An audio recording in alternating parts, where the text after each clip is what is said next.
Hey there, this is Death Star Killer and welcome to another movie review.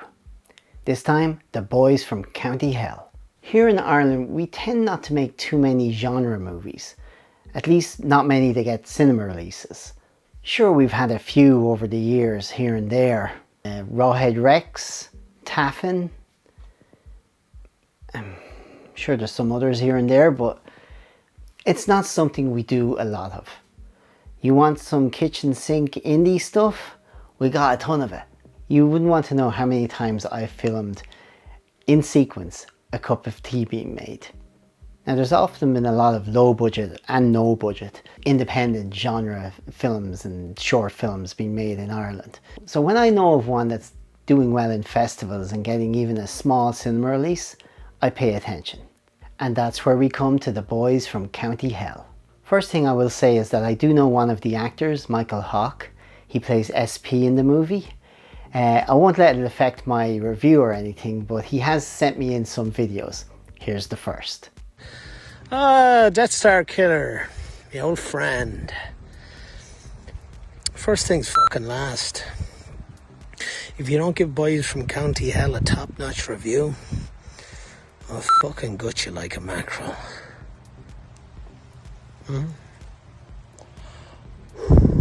Well, that was pleasant. Thanks, Michael.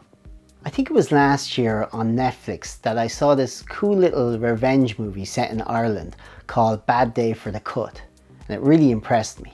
And anytime something impresses me, I tend to always look up what the director is going to be doing next, and that's this. As usual, I'll try to keep this as spoiler-free as possible. In the small town of 6 Mile Hill, an ancient mound of stones is said to mark the grave of an evil vampire, Apurture.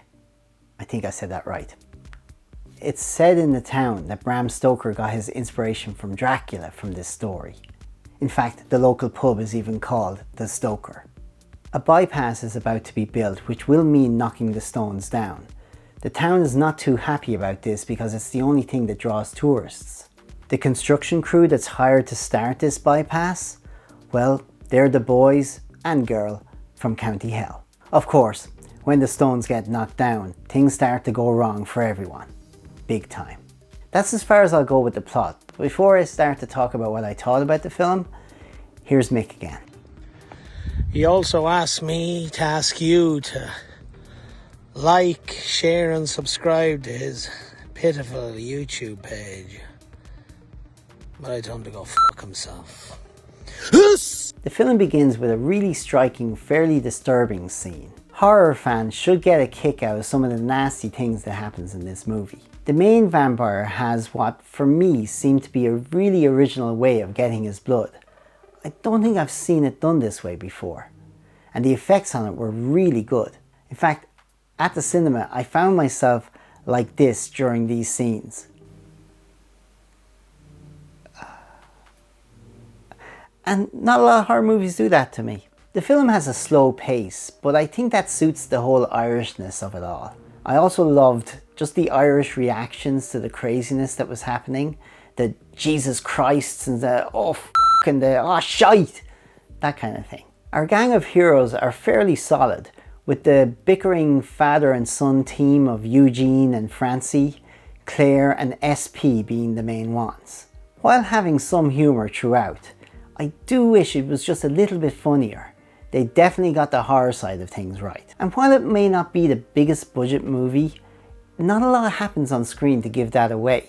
It's well shot, it's well scored, and as I said a few times now, the effects are really good. Sure, it's all a little predictable, but I enjoyed it. It gets quite nasty at times, and there's a decent amount of action and suspense in the last half hour or so. All in all, it's a pretty solid affair, let down by only it not being as funny as it possibly thinks it is. Now for the rating. I give it 3.5 the Stoker pubs out of the Slaughtered Lamb. Now before I go, don't forget to try and check out the director's first movie, Bad Day for the Cut.